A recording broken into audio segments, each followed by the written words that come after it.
Hello and welcome back to my channel. Happy Friday, Friday. We are here. It is Friday and ask and you shall receive. More like beg and you shall receive, because I was begging for sunshine and whoo, it has been delivered. It is finally a nice, beautiful day here and I am so excited. I just feel, good, and I'm feeling good. Dun, dun, dun. Okay. Anyway, I hope y'all are having the best day. Happy Friday. We're going to get right into it. So today I just want to briefly, as an intro, just talk about something that is happening in the headlines, a little hot news and quite a celebration, and it is due, okay? So I'm very excited to talk about that briefly. Then we're going to get into Stephanie motherfucking Jones, allegedly. Some things happening there. Then we are going to go into some court filings that have happened in the last couple days with It Ends With Never, as well as a new lawyer has joined the team. And I have some things to say at the end. And then we're going to go over your comments. So if you're ready, I'm ready. Grab your emotional lip gloss. You are in frame with Mandy Magnan.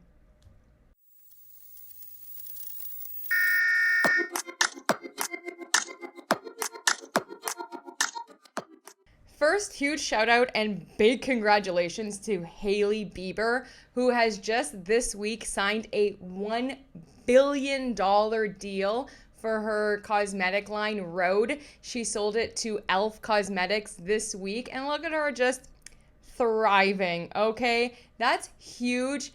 Oh my gosh, congratulations. Feel however you want to feel about her, but girl is working over there, okay? And she said in a statement, "We can't wait to bring Rhode to more faces, places, and spaces. From day one, my vision for Rhode has been to make essential skincare and hybrid makeup you can use every day." Hailey Bieber shared in a statement, "Just 3 years into this journey, our partnership with e.l.f. Beauty marks an incredible opportunity to elevate and accelerate our ability to reach more of our community with even more innovative products and widen our distribution globally."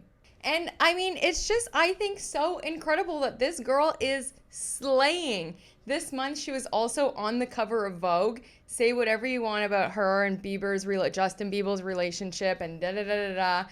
I mean, she's slaying. And I feel for this woman because since she started dating Justin Bieber, ever since they entered a relationship, no matter what happens, no matter what they do, no matter what they post, what they say, everyone literally attacks this woman and has been attacking this woman and their relationship. I mean, since day one. Even now, over 5 years into the relationship, and every time she posts or every time Justin does something, it's always brought back to Selena, Justin Bieber's ex-girlfriend, and it's just like all the time. And especially this year, I saw, and I've spoke on this before, that there was such an online attack against Justin and Hailey Bieber non-stop. I mean, documentaries coming out about Justin Bieber, then like a series coming out about how Hailey tricked him in and was obsessed with him and got him, and like attack after attack after attack. And you know what she was doing? She was not paying any mind to the haters. She was working her business and she was finding it, and she just sold it for $1 billion. If that isn't a boss move to all the haters, I don't know what you want from me, And now I'm seeing all of the articles coming out saying, "Oh, she left Justin alone to celebrate her night," or "She gets $1 billion while Justin's financially struggling," or da da da da da. Man, give this girl her flowers for one day, please. Let her be. She is probably out here celebrating. She still retains some of the power and I think creative control and some kind of positions and stuff, while also selling for $1 billion. Now, of course, if a lot of that's going to be tax and da-da-da-da-da, but I mean, this is such a huge move, and it really is, again, the power of resiliency to not pay attention to the haters, not pay attention to what everyone's saying. The internet can be a cruel place sometimes, and this is just, I think it's incredible. I'm so happy for her, and yeah, I'm like pretty inspired, honestly, by this. I think it's incredible. And you know who else thinks it's incredible? Selena Gomez, because when Hailey Bieber put this on her Instagram, look who liked it. Selena Gomez. So y'all shading this woman, shading Selena, shading Justin, shading Hailey, and like you're in a hate relationship with someone who's not even really caring. Okay, you're out here doing all this, and even Selena Gomez is happy for Hailey, so I don't know. Take that with a grain of salt, but when the girlies like other girlies' Instagrams or unfollow or do anything, it sends a big signal. And this by Selena Gomez is kind of, I feel in a way, a little bit of a truce and a little bit of a celebration. And, she's happy for her. Who wouldn't be? Well, a lot of people. And now I've just even seen a TikTok of people saying, oh, well, she wouldn't have this if it wasn't for Justin and da-da-da-da-da.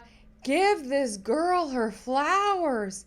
Let her be. This is her business that she put so much care and I'm sure time and love into, and it's just sold. And meanwhile, getting all of this hate, like backlash literally since 2018. If you look, that's like the relationship, they got engaged in July of 2018, got married in September of 2018. So it's been a long time, okay, that she's been just pummeled and pummeled and pummeled by all of this, and she still stayed strong, got through somehow, and is just, I don't know, it's a beautiful moment, and I think it should be very celebrated. So congratulations, Hailey Bieber. I think this is awesome, and you are continually to inspire at least me to keep going. Don't listen to all the noise and just do you. This is huge, and I am so happy for you, and I'm happy for e.l.f. as well. I love e.l.f. cosmetics. So this is cool news. I don't know what you guys got to say, but I'm always going to be here to celebrate a girly and a boss babe getting it done the right way and just going for it. And this is what she's done, and I think it's awesome. And now for It Ends With Never. No, I'm just playing. It's being reported today that a source has come out and said that Tom Brady has left Stephanie motherfucking Jones. She does have a lot of clients, and I feel like this move was already done. I'll have to check the receipts, but it is being reported from an outside source. I don't feel like I've been able to find any actual articles or anything about it except for the Reddit threads from the person who's having the source. So if you do see anything about Tom Brady in the next little while, just know that that is Stephanie Jones. That's what she does when clients leave her or, try to walk away. She's been known allegedly to, plant stories about them and defame them in a way. So if you see anything about that, but I'm sure there are so many clients leaving Leslie Sloan and Stephanie motherfucking Jones because who would want to be around them and this mess right now? Not me, that's for sure. I would not want them representing me. We just don't ethically or morally align whatsoever. So I'm sure more clients have left, but there's probably NDAs and contracts and all of that stuff where they can't come out and say anything, and it's not published yet. So we'll see if it gets published and if any news comes on that. But allegedly, that's like some things going around the internet today is that Tom Brady has left Stephanie Jones. We'll see what comes of that. Now, on the docket, some things have been filed. We're going to go over them briefly. And yeah, something I found pretty exciting is going on over there at the Wayfarer camp. So let's just talk about it right now. On May 29th, there was a few things entered. So there was a notice regarding a pro-hack vice motion regarding a new lawyer called Ellen S. Garofalo. She's going to be appearing on the Wayfarer team. We're going to get into that. And then there was a letter response in opposition to the motion addressed, and that was filed by Brian J. Freeman. And that is for the amicus brief that was filed by all those advocate teams. There was 3 of them. We've already gone over the one with Elise. Not great. And now people are finding other connections with the other advocates teams to Blake Lively. So that's a mess. That we'll go over that. And then also there was a request to hold the motion to compel that was filed by Leslie Sloan. So we're going to work actually in reverse and go over those right now because they are kind of interesting and like whatever, Leslie Sloan, whatever. On May 21st, Leslie Sloan put in a motion to compel to get the journalist James Vistuska in order to produce the documents. And we went over that, but basically she just wants him to produce all the documents where she called Justin Baldoni a sexual predator, because she's saying she never said that. He's taking the words out of context, So she filed a motion to compel.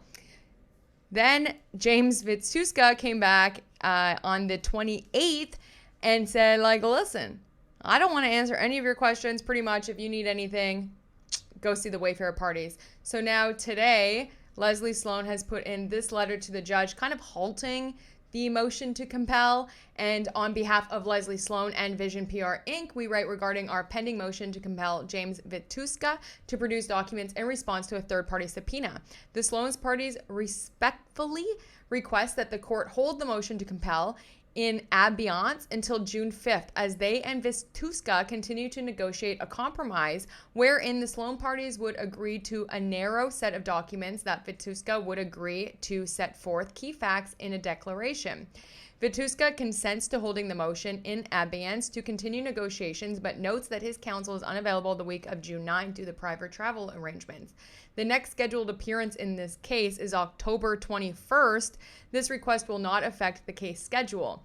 So I guess now they are going to kind of try to work together outside of the court, which is what Judge Lyman has been telling them since day one. Like, work together, don't file all of, like, try to do it first and then come to me. But apparently a lot of people aren't following that. Lively parties. However, I guess they are going to be working together. It's just kind of strange. Like, what documents are you looking for? If you said that to him, wouldn't you have the text messages to prove that you didn't say it or did say it? Like, if it was through text, and then also if it was like a phone call or something like that, like, he wouldn't have documents on that. So I'm just kind of confused exactly what she's looking for here, but maybe he should just put out like an affidavit or something, like a declaration saying like, hey, this is when it happened. These are the phone logs. I don't know, but we'll see what happens there. Mr. Brian J. Friedman has come back in response. Now, this is a response letter for the advocates who filed the amicus brief literally out of nowhere this week and kind of stunned everyone. And it's just echoing what we've all been saying. Like, this just seems like yet again another publicity stunt by Blake Lively and her husband, Ryan Reynolds. And it was like very shocking that they all filed on the same day, and really like, what is going on here, you know? But Brian Freeman has responded, and he says, Dear Judge Lyman, Wayfarer Studios LLC, Justin Baldoni, Jamie Heath, Steve Soweritz, It Ends With Us Movie LLC, Melissa Nathan, and Jennifer Abel, collectively the Wayfarer parties, submit this opposition to the letter motion of non-parties equal rights advocates, the California Employment Lawyers Association, the California Women's Law Center, collectively the organizations, for leave to file a brief as amicus curiae in support of Blake Lively's motion to dismiss the amended complaint, which was fully briefed months ago. As described below, the court should deny the organization's motion for leave to file an ultimately partisan amicus brief that merely serves as a vehicle to renew Blake Lively's public attacks against the Wayfarer parties, repeat arguments previously made by Lively, and raise issues that are irrelevant to the pending motion to dismiss. While the Wayfarer parties respect the three organizations seeking amici status, their brief fails to aid the court in its task at the pleading stage. That's very nice of them that they say, you know, and I think they say it a couple of times, like, we have nothing against these organizations. And that's what I said too. Like, I think this law is good. I think the anti-SLAPP law is amazing. I think victims and survivors should not be, you know, real ones should not be able to be sued later. However, this case is not the one, right, sweetheart? Like, okay, but we all do respect these organizations. They're probably doing amazing work. I mean, and they are standing up for, hopefully, for real survivors and victims. It's just Blake Lively's case should not be the face of their movement, okay? If for any reason the court grants the organizations leave to file a brief, the Wayfarer parties should be permitted to file a responsive brief. As an initial matter, the organizations filed their belated motion with the Lively's consent almost 2 months after Lively's motion to dismiss had been fully briefed, enabling Lively to resume unwanted attacks on the Wayfarer parties with inflammatory comments to the press. The motion serves more as a publicity stunt for Lively than a useful aid for the court at the pleading stage. Facts. It seems like, when she filed her motion to dismiss, then without even getting that granted or denied, she files the motions to compel. Then she files the sanctions. Now she's filing this. It's like, can we just take a breath and let the judge do what the judge is going to do first? Y'all just hold your horses, Regardless, the motion should be denied because neither it nor the proposed brief satisfies the limited conditions under which a district court may consider an amicus brief. The circumstances under which an amicus brief is considered to be an aid to the court are limited. An amicus brief should normally be allowed when a party is not represented competently or is not represented at all, when the amicus has an interest in some other case that may be affected by the decision in the present case, or when the amicus has unique information or perspective. Where these circumstances do not exist, leave to file an amicus brief should be denied, especially where the competence and skill of parties' counsel obviates the need for additional input. And yeah, I would say that they're pretty competent. I mean, I feel like they're shady AF, but the organizations do not assert that Lively's counsel is incompetent, nor do they identify any other case that may be affected by this court's decision on Lively's motion to dismiss. Rather, the organizations rely on their unique perspective as drafters and champions of California Assembly Bill 933, which is another way of saying that the organizations attempt to provide disguised, premature, and inappropriate expert testimony at the pleading stage. As observed by the Seventh Circuit, the vast majority of amicus curiae briefs are filed by allies of litigants and duplicate the arguments that the litigants' briefs, in effect merely extending the length of the litigant's brief. Such amicus briefs should not be allowed. They are an abuse. As in, you're not bringing another case that may be affected by this decision. It was so general, if you don't side with Blake Lively, that means that every other future victim and survivor will be affected by this. And it's like, they just came with, especially Elise. I mean, oh, wow, so it is an abuse. And I totally agree. This came out of complete left field months after. It's nuts. While the Wayfarer parties respect the work of the organizations, they are not neutral friends of the court, but rather advocates of specific policy interests that align not only with Lively's defensive posture, but also her affirmative claims against the Wayfarer parties. In addition, the proposed brief raises issues that were not present by Lively. The proposed brief focuses on the need to avoid abuses of discovery in sexual harassment cases, which is an issue that was not raised by Lively, who did not move for a stay of discovery and in any event is not applicable to the dispute given Lively's pending affirmative claims. Discovery is well underway and these arguments are inopposite. Finally, the proposed brief violates the timing guidelines used by district courts for such briefs. While the federal rules of civil procedure do not address the submission of amicus briefs, district courts have looked for guidance to Rule 29 of the Federal Rules of Appellate Procedure, which provides that amicus briefs and motions for leave must be filed no later than 7 days after the principal brief of the party being supported is filed.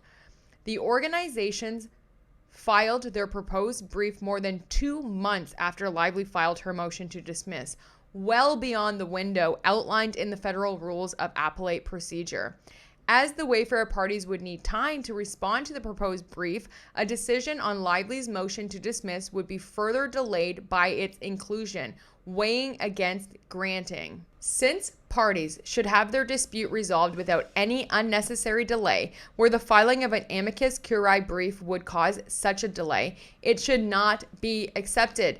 For the foregoing reasons, and with all due respect to the prospective amici, the court should deny their motion.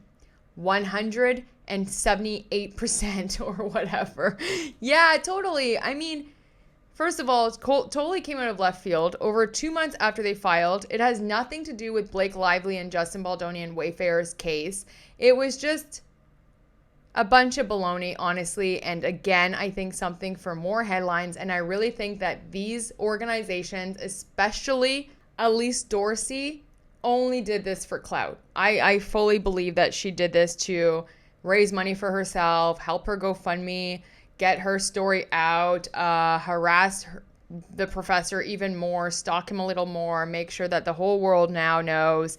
And yeah. And even in that case with Elise, I think the court actually denied, they did like deny her motion because she was doing all of those kind of like stalkery and crazy and delulu things. And if you haven't seen my last video on it, I mean, it is quite an interesting story because there are complete different stories to what happened in that 11-year relationship that she is trying to bring forward in order to say that her and Blake are the same. And, you know, it's just absolute bananas.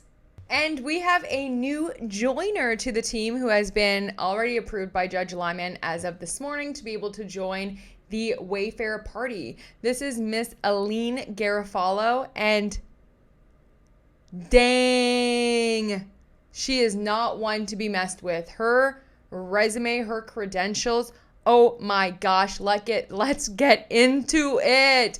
Welcome to the team, and I am very excited that she's here because wowzers, okay? Aline Garofalo, which I already know, I'm probably not saying that right. Garofalo, I don't know. She is a partner at Liner, Freeman, Tateman, and Cooley, who is, you know, Brian Freeman's. That's his law firm representing Wayfarer. Just look at her awards and recognitions. Top 100 lawyers in the Daily Journal of 2024. Women of Influence, Attorneys Los Angeles, Business Journal, 2023 to 2025. Yes. Someone like worthy. Man, this woman. Top Women Lawyers, Daily Journal, 2024. Southern California Super Lawyers, 2006 to 2021. Top 50 Women, Southern California, 2009, 2010, 2013, 2015 to 2018.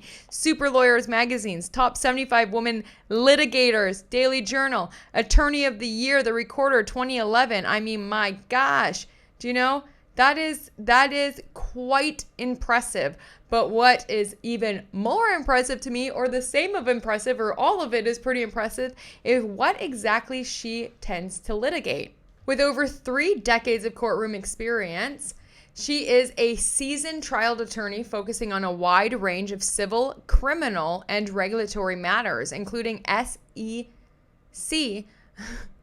enforcement actions. She has successfully defended clients in high-profile matters and complex business disputes involving partnerships, securities, and investor fraud, trade secrets, computer fraud, real estate, and employment matters. Aline also regularly represents clients in the defense of white-collar criminal matters and securities enforcement actions. So I had to look up what SEC enforcement actions are, and this is kind of what I got from the ChatGPT. And it says an SEC enforcement action is a formal proceeding initiated by the U.S. Securities and Exchange Commissions against individuals or entities suspected of violating federal security laws. These actions are part of the SEC's mandate to protect investors, maintain fair and efficient markets, and facilitate capital formation. And she does not play around. I mean, if you just look at some of her highlights of things that she's won, it's incredible. I mean, what a resume. This is a huge thing. Even if you look at the very last one, lead counsel, let me bring it up for you. Lead counsel for the defendant in a fraud case arising from the collapse of an entertainment payroll giant. The plaintiff dismissed the case. That's amazing. I mean, lead counsel for the plaintiff in breach of contract and fraud actions arising from the sale of rights to the Elvis Presley estate. Huge. I mean, this is incredible. Welcome to the team. And now something that I just found a little bit interesting, because isn't it a small world after all? Do you know that Miss Elise Garofalo used to work at Venable? Yeah, Venable, who now represents Taylor Swift. So Venable has been representing Taylor Swift since 2014. They've helped her with like so many litigations. I mean, in 2017, when she had a high-profile case against the radio DJ, and then, so many litigations all the way up until July of 2023. Venable has been representing Taylor Swift since 2014, and Miss Elise actually was there during that time. Now, I just find this extremely interesting because everyone's connected, it seems like. But this is just a chronological overview of her recent career moves. She's just a boss, and I absolutely love it. So prior to November 18, she was a partner at Liner LLP for 15 years. In 2017, Liner LLP was acquired by DLA Piper. In November of 2018, she joined Venable LLP as a partner in the commercial litigation practice in their LA office. In December of 2021, Garofalo transitioned to Carlton Field, becoming a shareholder in their Los Angeles office. And then in October of 2024, she joined Liner Friedman Tatelman Cooley as a partner, reuniting her with Stuart Liner, with whom she had previously worked at Liner LLP. So she joined in October of 2024 with Friedman, like Liner and Friedman in 2024. Friedman was already in talks with Wayfarer. And yeah, I just think it's so interesting that she had worked at Venable while Taylor Swift was being represented there. And now she's joined the fight here for the Wayfarer team. And that is so good because we need more beasts, okay? Blake, Mother of Dragons, has so many dragons over there, and now we have the beasts coming to the arena. Let's go. And I'm just so impressed with her awards and recognitions. What a brilliant woman. If we are not all inspired and motivated here, just absolutely just brilliant. I have nothing else to say. It's absolutely incredible that she's been so highly recognized and is, I don't think, anyone to mess with. And I think it's necessary, especially with Blake's team, who I personally feel is super shady and unethical, especially with Mr. Gottlieb, if he was, threatening Taylor Swift to support Blake Lively. It's just not good. They've been playing dirty since day one. Blake and her team had been fighting dirty since day one. And maybe there were signs. Maybe we should have known, the surprise with the Taylor Swift thing. Maybe it shouldn't have been that big of a surprise when you really look at the full picture. Maybe we should have known from day one when she hired Nick Shapiro. Yes, an ex-CIA agent she hired on her team. He was a former CIA deputy chief of staff. Why are you hiring that guy? So maybe that was a huge sign that some dirtiness is going to happen, because Mr. B613, even though back in the day was the chief of staff for the CIA, his last job, so this is why glass houses, his last job was working for Airbnb Black Box Department, this super hidden, not really anybody knows about Airbnb department, where his job, Nick Shapiro's job, was to go to Airbnbs with a blank check and give it to victims and survivors of RAPE, assault, violence, or anything else that has happened in an Airbnb with an NDA, so that those stories wouldn't get out into the public and the news and wouldn't fall back on Airbnb. That's who she hired. A guy who literally silenced real victims and real survivors of horrible, horrendous things that happen inside Airbnb as long as they cut them a check. That's who she hired. Maybe that was a sign. Maybe a sign that they were going to play dirty is on Blake's team. I just don't understand how there's still so many supporters, because it should have been enough to find out that Stephanie motherfucking Jones and Leslie Sloan worked together to create a fake lawsuit, not even putting anybody's name in it, using Ryan Reynolds' inactive company, Van Zandt, with does 1 through 10, to get Jennifer Abel's private text messages. They created a fake lawsuit to get those text messages And in order to get the text messages so the New York Times could use them, they had a fake lawsuit in order to get a sham subpoena in order to get those text messages, and then pulled the lawsuit once they got them. Just merely a couple of days before Blake Lively filed her CRD complaint. But stated does 1 through 10, like she didn't know what she was going after or who was starting it or who was doing it, but yet directly was able to go to Stephanie Jones for Jennifer Abel's communications. Maybe that should have been a sign that they are dirty AF. And still, with all of those text messages, still with the database of phone, still with Jennifer Abel's phones, with all of her emails, her text messages, everything, even still, they were able, okay? Think about this. Think about how insane it is that with still all of the text messages, they were able to go to the New York Times, as well as put into her CRD a narrative, a story that was made up with redacted and edited text messages and literally cherry-picked, omitting tons of things in between, like literally picking one message and pasting it with another message to create a story instead of posting all of the text messages. They were able to publish that in the New York Times. A fake story that has literally changed the course of so many people's lives. And now we know because we've seen the real text messages and the real story.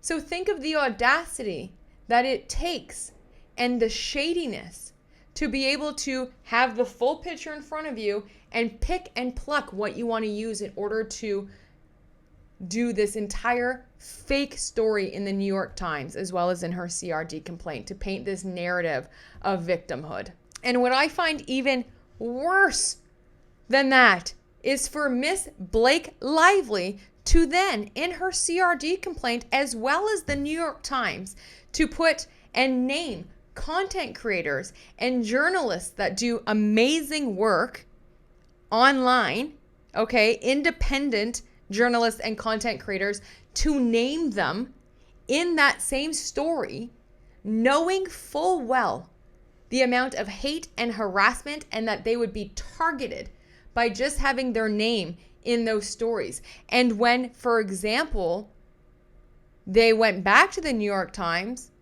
like Kirsty Flaw, and said, hey, this isn't right. I didn't do this. I wasn't working with Wayfarer. This is wrong. You have it wrong. To not even redact it or not even change the story. Blake Lively literally, with her words, full well knew what she was doing when she named those content creators in the CRD and the New York Times, knew that they were all going to receive a ton of backlash and be targeted for it.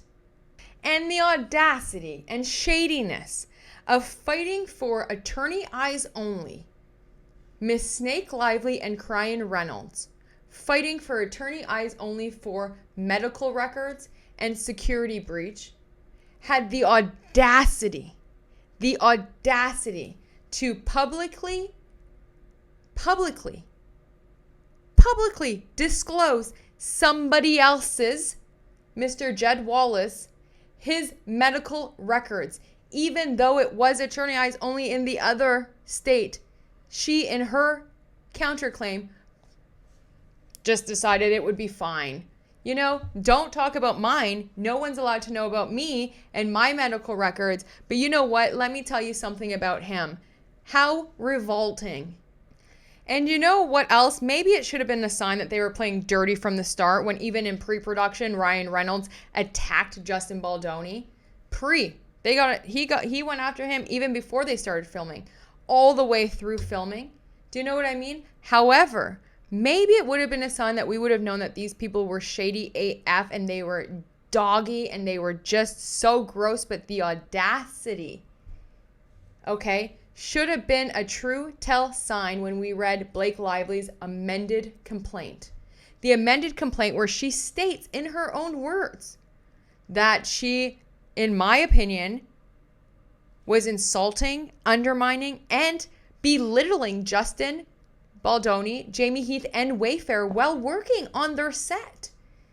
She claims in her own lawsuit that she was texting a friend that was both of their friends, Liz Plank, saying that it's not a good time to come on set today, right? That they're creeps and clowns, okay? Insulting them. And then later in her own amended counterclaim says that she was texting another female actress on the set before going back into phase 2, saying how she was dreading going back and blah, blah, blah, blah, blah. Well, if that is not completely trying to turn people against them, in this whole time, this whole smear campaign, this whole time they were retaliating against you, show me proof where they insulted you, belittled you, or attacked you. I'm waiting. Did they say that you're a woman that is going to, go to the ends of earth because you are a woman that always thinks that she's right and has to get her way? Yes. Where is everything else?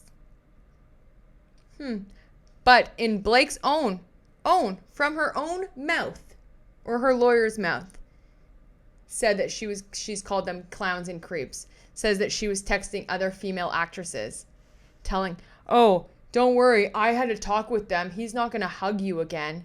Hugging? Is that what we're here for? Hugging? On set? My gosh.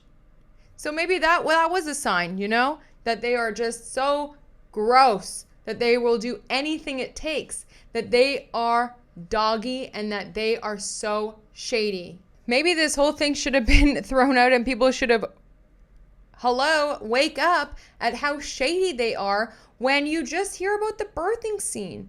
The way she wrote the birthing scene, it was chaotic. She wasn't covered. They tried to force her to do it naked. Blah, blah, blah, blah, blah. How he hired his best friend, some Joe Blow off the street, to play the OBGYN.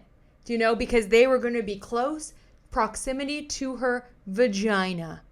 Yeah, okay. And then apparently she thinks that Steve Soaretz just showed up on set that day because she was going to have her legs spread open.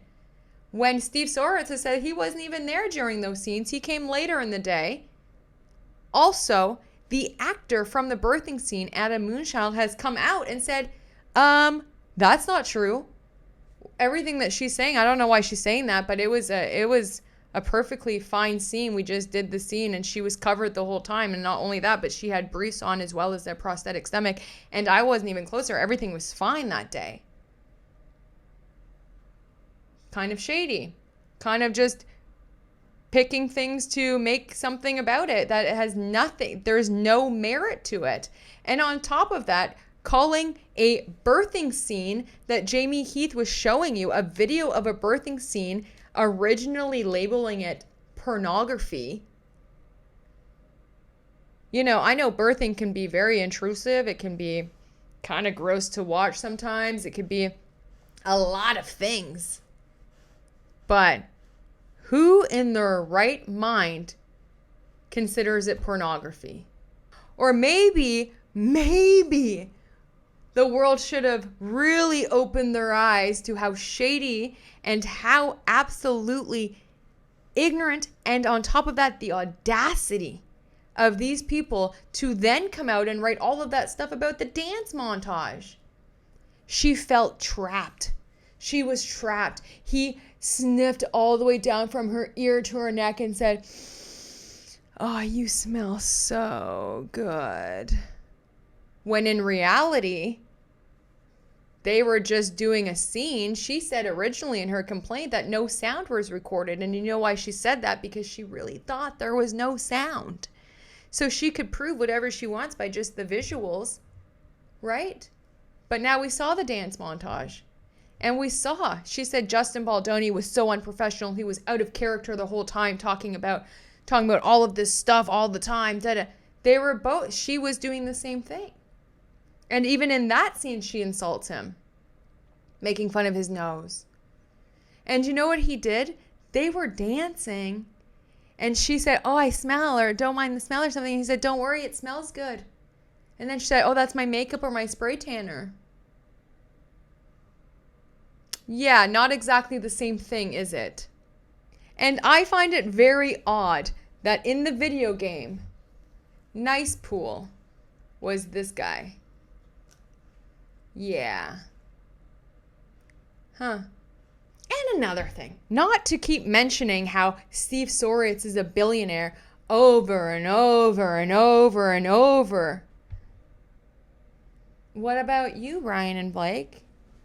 You're not that far off, I don't think, right, Ryan Reynolds? So it's okay for you. But obviously, attorney eyes only on all your financials, medicals, and securities, right? But for Steve Soritz, let's just keep calling him a billionaire because we know that most people hate billionaires now. But what about you? Huh? Something to think about. I mean, how many more lies?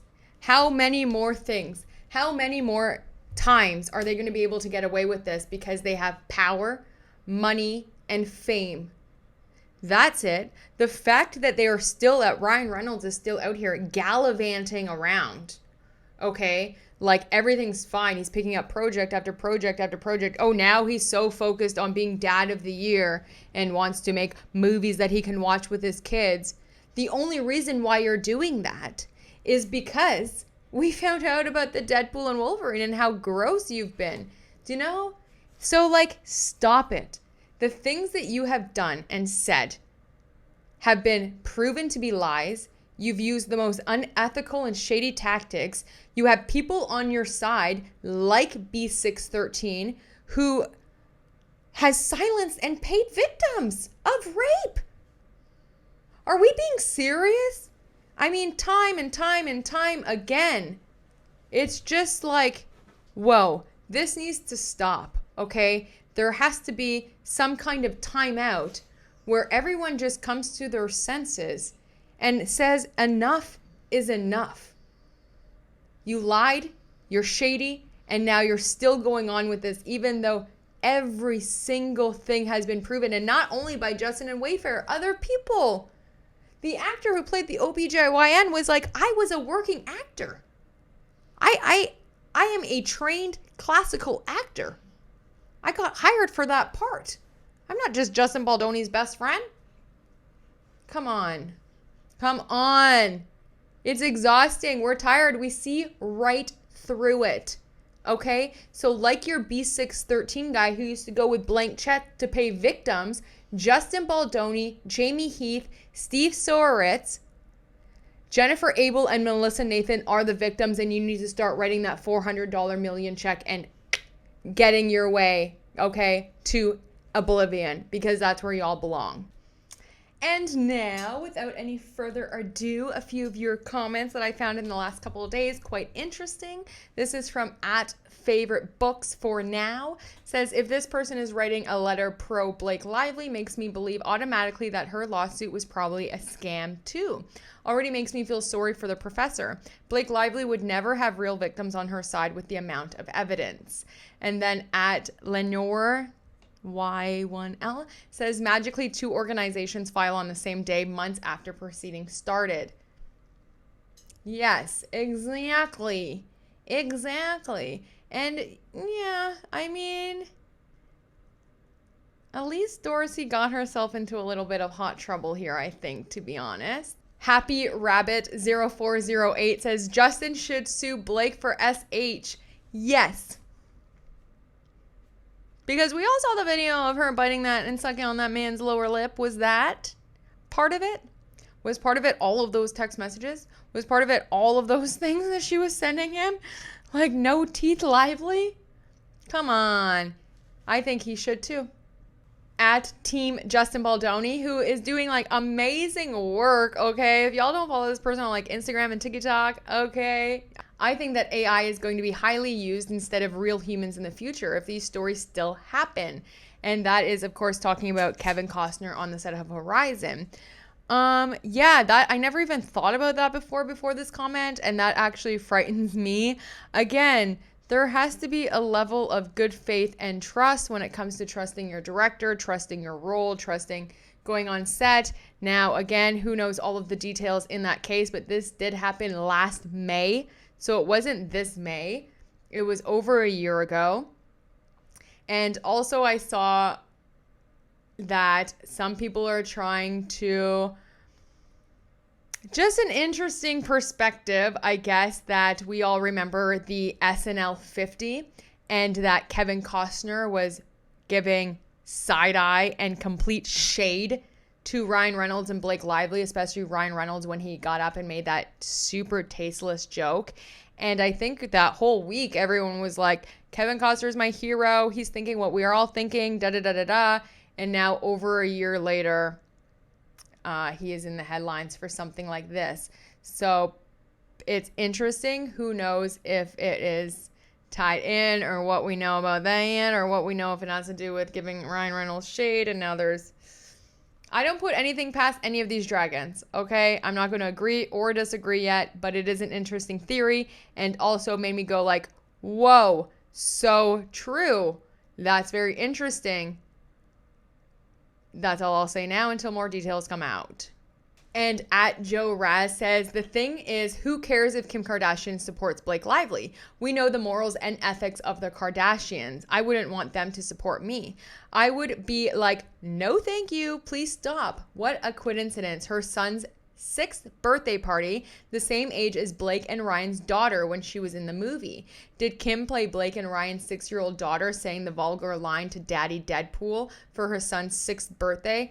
OMG, I just threw up a little bit in my mouth. It's my fault. I did it to myself. Yeah. No, but seriously. I mean, your 6-year-old is having a Deadpool and Wolverine theme. I understand if it was like Wolverine or X-Men or any of that stuff, but like Deadpool and Wolverine is a rated R movie. Their 6-year-old, they said, had to say between 12 and 500 times awful, vulgar lines. And like, if we're going to talk about AI, that could have been AI. Anybody could have done that. They could have hired a teenager or an adult to do a kid's voice in that part. For example, I mean, he really had to throw his 6-year-old in there, and then Sean Levy and Ryan Reynolds admit to making her do it almost 500 times, and she didn't even want to do it in the first place. The entire movie is rated R, as well as we do know the morals and ethics of the Kardashians and Jenners. So to have their support in a case like this, no, thank you. Okay, anyway, sorry about that little rant, but I just can't believe how many lies over and over and over and over and over. And then to still just keep coming out with gaslighting statements and more, trying to drown the court in dockets and motions and letters and like all of this stuff when you're lying.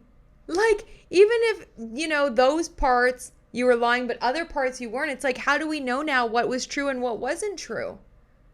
Do you know? You've exaggerated so many truths from other things that it's just like diabolical. Even to use no more, no more, no more, no more. To write that stance, which is just written just for the New York Times, is like No More, which is the organization that Justin Baldoni signed with, that 1% of the rights of the films would go towards to help domestic violence survivors. That's what you choose to even be like such like so gross about. Like, you people like literally disgust me like anyway. Let's shake it off. As Tay Swizzy would say, shake it off, or like, look what you made me do. Okay, look what that rant was a consequence of your own actions and lies. All right, people. But anyway, drop your comments. Let me know what you think. That's honestly it for today. I mean, that's it. But I hope you guys are having a really great day. It's Friday. I hope you get up to something really exciting this weekend. I'll just kind of be working and then working on my script as well as my new website. It's currently under maintenance. So yeah, there's a lot. I feel like every day the to-do lists kind of, get longer and bigger, and there's so many tasks that I have to do, and it could be super overwhelming. Like even my website, I put it under maintenance a month ago. I'm trying to like revamp everything and align everything, and just that big picture alone, I get so like bogged down, but I'm like, where do I start? And then the script, I'm doing rewrites right now, and then I'm still trying to be on top of this and do the content, which I absolutely love, and do these episodes, which is like, it's just, I love being here every day with you. So there is a lot. So I just feel like we can only do what we can do with the time that we have. And that's what I'm just kind of focusing on, is that like I am enough, and I am going to be able to get these things done. And it just takes time. And sometimes just carving out the time to get it done is honestly more than enough. And it's like breaking the fear or like the hesitation or whatever of just like, oh, it's so big, and then you kind of get frozen, or at least I do, so then I don't get to it. But really like carving out the time to like sit down, and then I think once you do that and you carve out that time, hopefully things just start flowing. That's what I'm going to do this weekend. Carve out the necessary time to get a few things done while still having a great time and enjoying my weekend. But I think that's where I'm going to start. But I'll let you guys know on Monday how it goes. But I am really, that's what I'm going to do. I'm going to carve out the time, and then I'm going to do it. Because without a plan, what do you got, right? So that's what I'm going to be focusing on this weekend, is just getting these tasks done. And it's all things that I really love, So it's not really, it's work, but it's not work, right? When you enjoy it. So let me know what you guys are doing this weekend. And yeah, drop your comments. That rant was a little much, but it's just like one thing after another. I'm just like, what is going on? But yes, let's enjoy a weekend. And if anything turns up in the next 24 hours, I will be back. So thank you so much. Enjoy your time. Summer is almost here, or it's here for a lot of people. And I'll talk to you soon. Thank you. I love you. Bye.